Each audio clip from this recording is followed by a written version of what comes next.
Rachel was saying that there's the line here, because if people who are just recently in prison on relatively short sentences are being, the signal is very clear here. You do something for Trump, you'll be okay. Where does that line end? Because this is a guy who last week was talking about martial law with Michael Flynn, also a guy who was who had been convicted.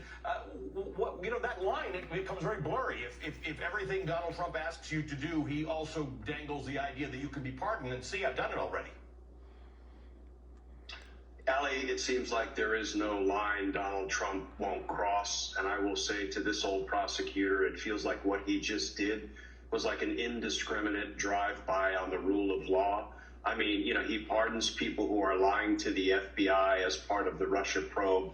He pardons Republicans who were either stealing from their own donors, committing campaign finance violations, or engaged in insider trading. But what galls me the most and hits home for me personally, it's the BlackWater pardons of these 4 BlackWater contractors who slaughtered innocent, unarmed Iraqi men, women, and young people. That was prosecuted, that case 3 times by my former office, the U.S. Attorney's Office for the District of Columbia. The lead prosecutor, a gentleman named Patrick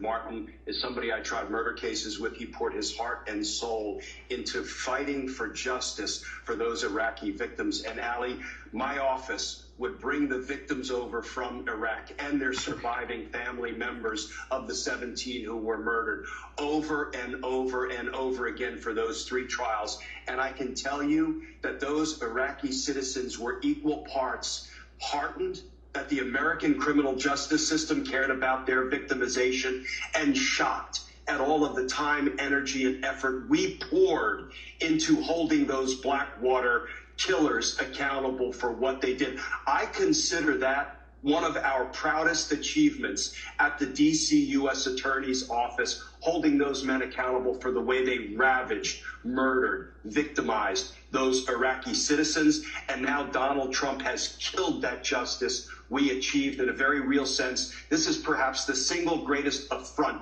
to victims' rights I saw in my 30 years as a prosecutor. Neil Katyal, Rachel was talking about this plenary